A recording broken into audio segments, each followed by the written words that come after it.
This marvelous Moo Moo's goofy grin has charmed gamers around the world, but her real-life counterparts, who are tormented and violently yanked around by their noses, have nothing to smile about.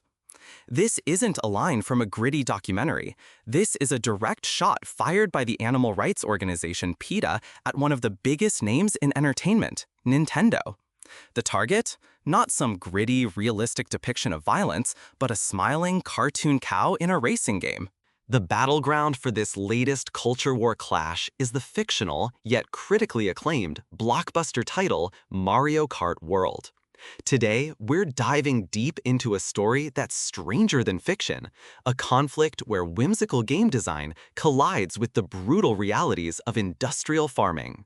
We're going to unravel exactly why PETA is demanding Nintendo redesign a fan-favorite character, a demand that strikes at the heart of Nintendo's carefully cultivated, decades-old image as a purveyor of harmless family fun.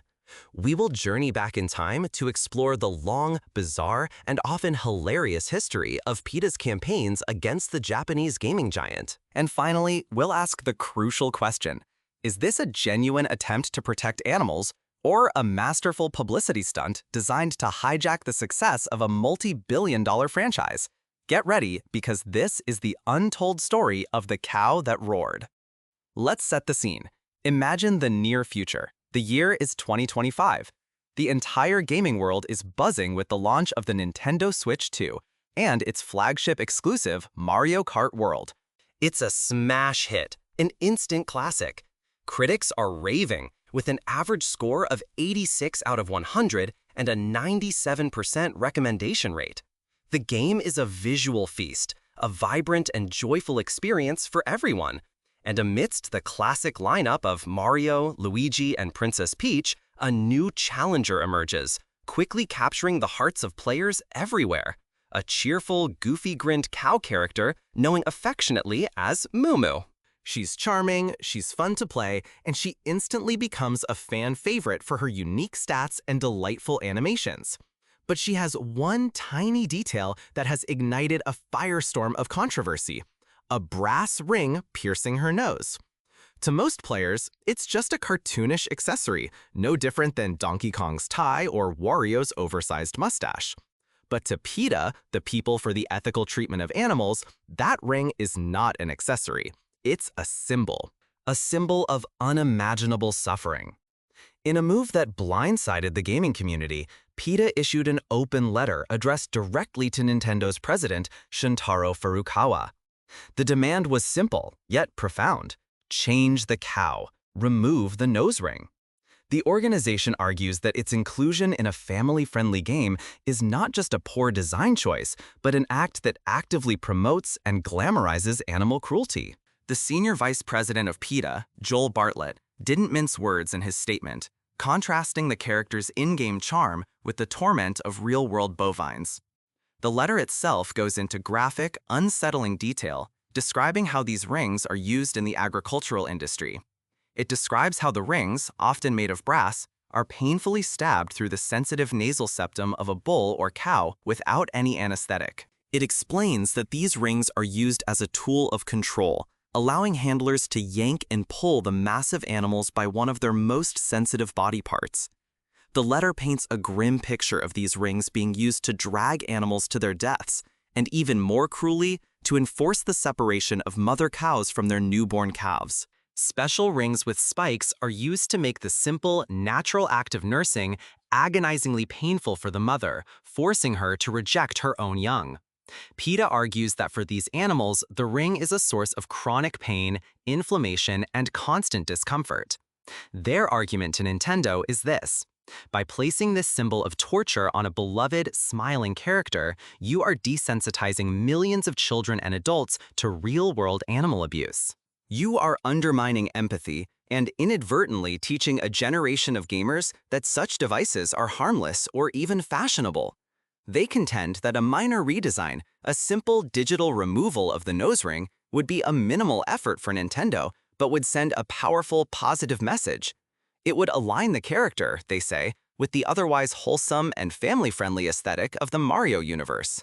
They've even mobilized their youth division, PETA 2, to rally supporters and amplify the call for Nintendo to act. But here's the thing. If you think this is a new or isolated incident, you couldn't be more wrong. This is just the latest chapter in a long, almost comically one-sided feud that PETA has waged against Nintendo for well over a decade. To truly understand the current situation, we have to look back at the history of their campaigns. It's a wild ride, and if you're finding this deep dive into the strange relationship between an activist group and a gaming titan interesting, do me a favor and hit that like button. It helps tell the algorithm that these are the stories you want to see. Our story begins way back in November of 2008. The Nintendo DS is king, and a charming little game called Cooking Mama has become a global phenomenon. Players loved the simple, tactile joy of chopping virtual vegetables and frying virtual eggs. PETA, however, saw something darker. They saw a game that normalized the consumption of meat. Their response? They released a parody game called Cooking Mama, Mama Kills Animals. It was a gruesome, flash-based game where players were forced to prepare a Thanksgiving turkey by plucking its feathers and dismembering it while it was still alive, complete with blood splatters and horrified animal screams. The game was deliberately shocking, a stark contrast to the colorful and gentle source material designed to jolt players out of complacency. It was PETA's first major foray into using parody games as a form of protest, a blueprint they would refine and reuse for years to come. Their demand was for a vegetarian-only version of the official game. Fast forward to November of 2011, the Nintendo 3DS is out, and with it, Super Mario 3D Land. A key feature of the game was the triumphant return of the Tanuki suit, a fan-favorite power-up that gives Mario raccoon-like ears, a tail, and the ability to fly. It's based on the Tanuki, a creature from Japanese folklore. PETA, however, saw it as Mario wearing fur. They launched another parody game, Mario Kills Tanuki, which depicted a skinless, bloody Tanuki chasing a fur-clad Mario through his colorful world. The campaign went viral, with its genius being the visual mimicry of Nintendo's own art style, leading to genuine confusion and widespread media discussion. It forced a conversation, even if many participants were simply asking, "Is this real?" PETA later admitted they knew Mario was not literally skinning animals, but were using the popular imagery to draw attention to the very real issue of raccoon dogs being skinned alive for their fur. The very next year, in October of 2012, their sights shifted to another of Nintendo's biggest franchises, Pokémon.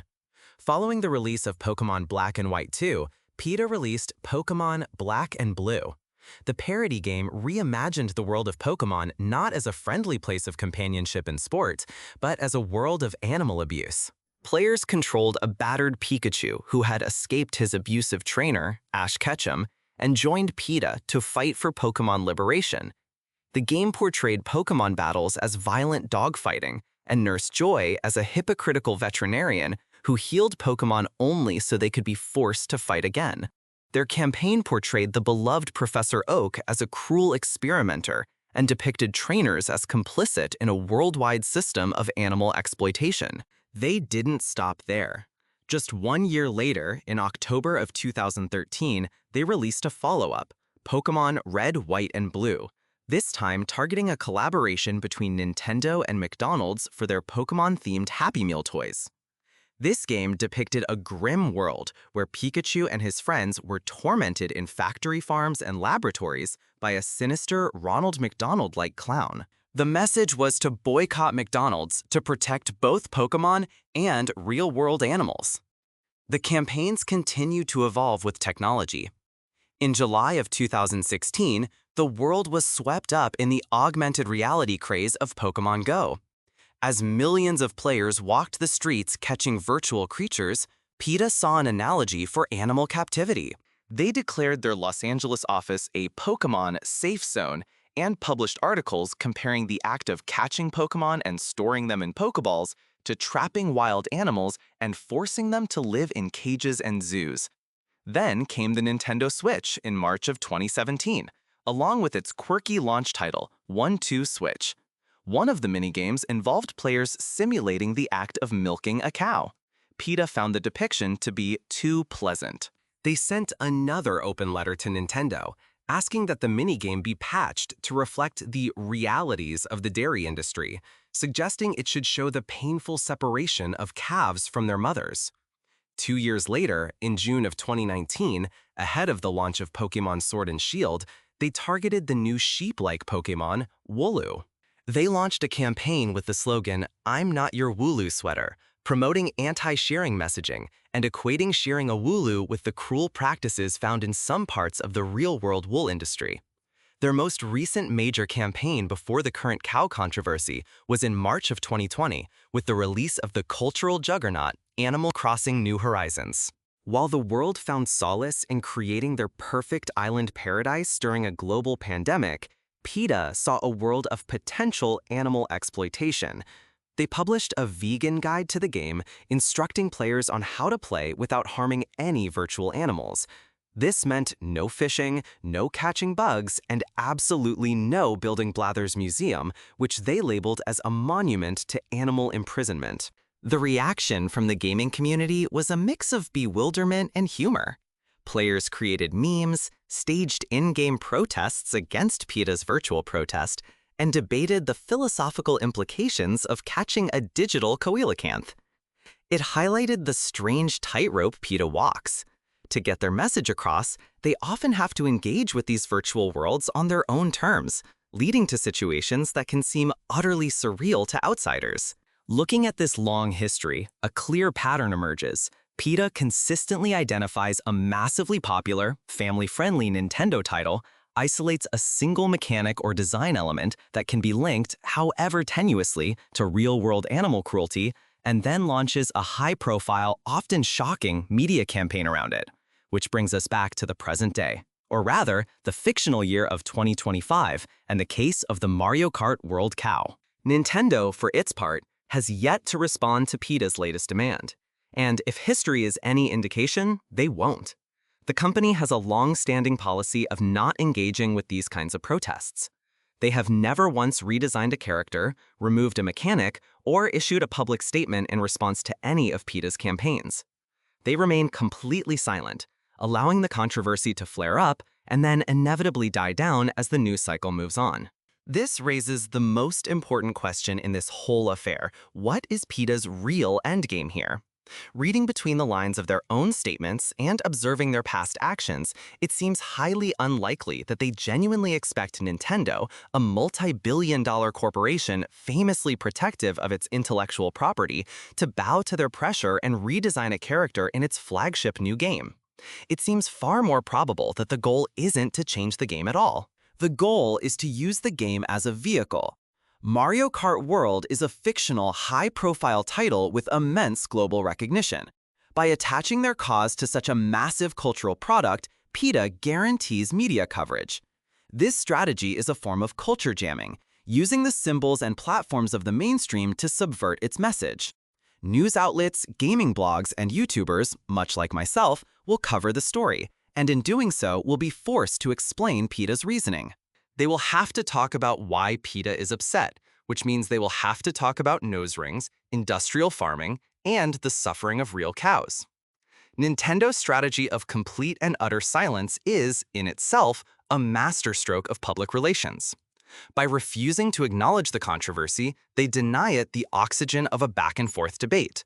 They don't give PETA a corporate villain to rally against. They simply wait, confident that the attention of the gaming world will inevitably move on to the next big release, leaving PETA's protest to fade into a quirky footnote in gaming history. So where does that leave us?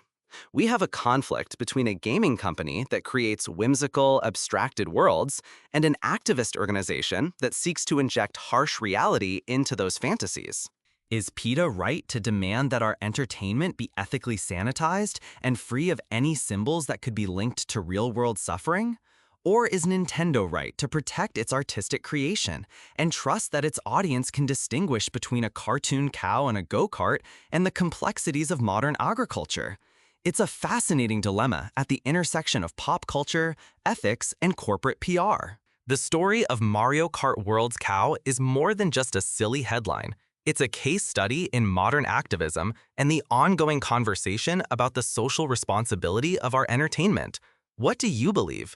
Is the nose ring an innocent design choice or a harmful symbol? Let me know your thoughts down in the comments. And if you enjoy these kinds of deep dives into the hidden stories of the gaming world, make sure you subscribe and ring that notification bell so you never miss a new investigation. Ultimately, the fate of this marvelous Moo Moo's nose ring will likely be decided not in an open letter, but in the silent, unmoving halls of Nintendo's headquarters. And for PETA, regardless of the outcome, the fact that we are all talking about it means they may have already